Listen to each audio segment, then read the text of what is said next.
Beth Long here with Tim O'Malley for Fox Sports Next. We're here in South Bend just after Tyler Eifert headed to Cincinnati as the 21st overall pick in the NFL draft. Now, of course, I want to know Tim's thoughts. You've watched him over the last several years here at Notre Dame. What is Eifert going to bring to the Bengals? Well, Tyler Eifert for at tight end U, as we call it here at Notre Dame, there's a lot of there's standards for tight ends. It goes all the way back to the 70s with Dave Casper, who's a college and Pro Football Hall of Fame. There's Ken McAfee, who Eifert broke most of his records. But what Tyler does best and what he does better than really all the tight ends from Notre Dame that are in the NFL is go get the football. He's a wide receiver that can play at 255 pounds, 6'6", and he high points the football. He makes more contested catches. I believe I heard one of the draft analysts say this. It was a great point. He makes more contested catches than anyone I've ever seen at Notre Dame. It's absolutely fantastic how he goes low, high, takes punishment. He's an old school tight end playing in a new tight end world where he'll be detached and moving around, and he doesn't have to mix it up all the time, though I think he's capable of that. But the Bengals got a great offensive player to add to a very good young offense with already a tight end there in Jermaine Gresham. Another reference for the modern NFL that you have that good of a tight end you drafted in 2011, I believe, and you add another one because they'll both be a big part of the offense. They have A.J. Green from Georgia. A lot of Notre Dame fans remember he came out in the same high school class as Michael Floyd and Julio Jones.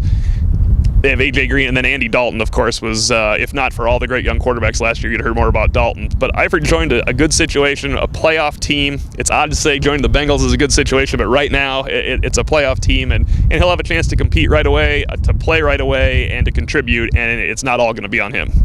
And looking at current tight ends in the NFL, just who does he remind you of? When I used to use Jeremy Shockey as my kind of point of emphasis, but I'm not sure as he evolved. I think he became a little bit better, which is odd to say than Shockey. I think he's kind of he has no stiffness to him whatsoever, which is an oddity at tight end. I guess it's closer to Aaron Hernandez, though. I think Aaron Hernandez is faster. You're not going to be pitching the ball very often to Tyler Eifert on a surprise swing play or something like that, but he's maybe a cross between those two. I compared him to Shockey because of his toughness, his hands, willing to go over the middle. They're really not too much alike off the field, doesn't seem like, but that would probably be the best one I could stick with at this point. And speaking of off the field, I know NFL fans are often curious, what are these guys like off the field? What is Eifert like off the field? It's funny because a lot of people see the Notre Dame videos on various sites, and Tyler seems so stoic and quiet. If you get Tyler Eifert alone in an interview, it's great.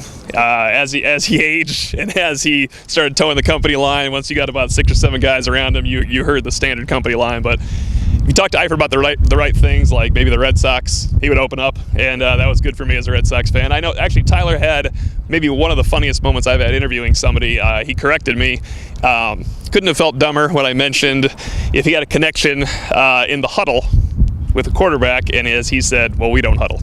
And so I guess Tyler, he is always ready for a quip, and of course Notre Dame hasn't huddled in 3 years, basically, under Brian Kelly. You'd think the beat writer would know that. You know what? Everybody makes mistakes. Everybody makes mistakes. Well, there you have it. That is the latest about Tyler Eifert, who Tim has gotten to know quite well here in South Bend, so make sure you stay on Fox Sports Next.